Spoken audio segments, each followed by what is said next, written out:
If asking whether something is legal gets treated like choosing a side, then the conversation has already been rigged, because law is not loyalty.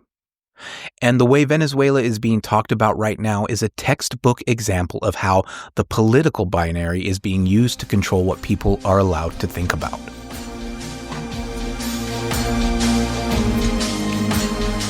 You're listening to Beyond the Binary. This episode isn't about defending the Venezuelan government. It's not about defending the U.S. government either. It's about how the political binary is actively being used right now to erase history, flatten law, and discipline anyone who asks basic questions. Here's the frame people are being pushed into. Either you support U.S. action or you support an authoritarian regime. That's the menu. Once that frame is in place, everything else becomes a loyalty test.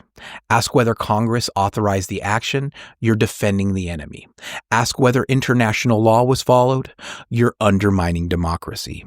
Ask what sanctions do to civilians, you're making excuses. That's not disagreement, that's containment. Before we talk about law, we need to talk about history. Not as judgment, but as context. What's happening in Venezuela doesn't begin with the moment. It sits inside a much longer regional history of how power, resources, and sovereignty have been structured in Latin America. Colonial rule in the region began in the late 15th and early 16th centuries, when European empires established political and economic systems designed primarily for extraction. The purpose of these systems was not to develop independent local economies, but to move wealth outward. Gold, silver, agricultural products, and later oil to imperial centers. Political authority during this period was external, and local governance existed mainly to facilitate resource control, labor management, and trade resources. When formal colonial rule ended in the 19th century, many countries achieved political independence without achieving economic autonomy. Newly independent states often entered global markets under unequal terms, exporting raw materials, importing finished goods, and relying on foreign capital and credit. This pattern is often described as dependency, not because countries lacked agency, but because their economic options were constrained by inherited structures. In the 20th century, the United States replaced European empires as the dominant external power in the region. U.S. influence took multiple forms: diplomacy, trade agreements, financial leverage, support for certain governments, opposition to others, and at times, direct or indirect military intervention. During the Cold War, these actions were frequently framed through anti-communism. Later, they were framed through market liberalization, security cooperation, or democratic stability. Across decades, governments that aligned with U.S. strategic and economic priorities tended to receive support, while governments that pursued resource nationalization, independent foreign policy, or alternative economic models often faced economic pressure, sanctions, or isolation. This pattern appeared repeatedly across different countries and political systems. Venezuela's place in this history is closely tied to oil, with some of the largest proven oil reserves in the world. Venezuela became strategically important early in the 20th century. Oil shaped its state institutions, its relationship with foreign corporations, and its role in global markets. Decisions about who controlled oil production, pricing, and profits were never purely domestic questions. They were embedded in international financial systems, corporate interests, and foreign policy priorities. Over time, Venezuela experienced cycles common to resource-dependent economies, periods of high revenue, followed by volatility, debt accumulation, external pressure, and political instability. These dynamics did not originate with any single government. They developed over decades through interactions of global markets, foreign influence, and domestic governance choices. Sanctions and economic pressure represent a more recent expression of older mechanisms of influence.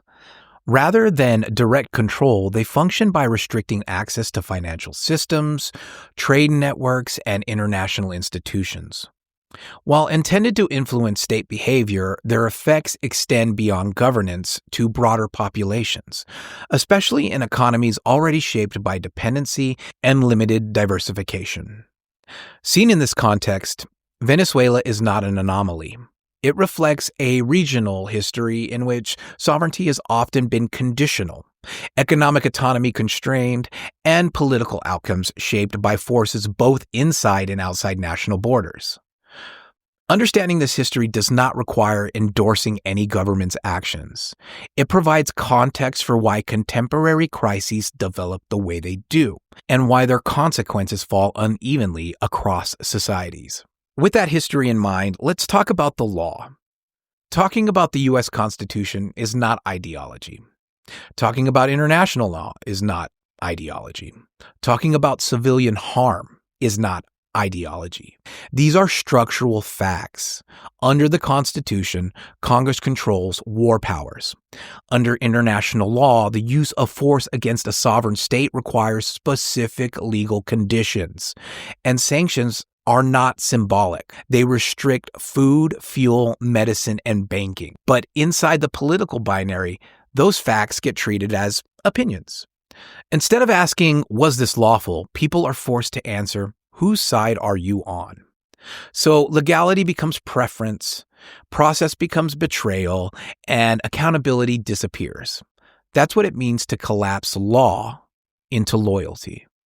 Leadership shifted on paper in Venezuela. Power did not consolidate. A functioning government needs control over institutions, access to revenue, ability to enforce law, and international recognition. Right now, those conditions are incomplete. What exists is a power vacuum, and power vacuums don't create stability, they create uncertainty. Inside that uncertainty, nothing pauses. Food distribution becomes irregular, fuel access breaks down, hospitals lose supplies, aid slows under legal ambiguity, and civilians absorb the shock. And let's be honest about the oil companies. These are corporations with decades of unethical practices, environmental destruction, human rights abuses, political interference, and long histories of profiting from instability. So when they hesitate, it's not ethics. It's structure. Even with that history, they can't immediately co-sign a power vacuum that isn't legally insurable yet. Replacing the binary doesn't mean refusing to judge. It means refusing a frame where history, law, and consequence are treated as optional. Right now, the Venezuelan people are paying the price for decisions they did not consent to and narratives they did not create. And saying that should not require choosing a side. That's beyond the binary.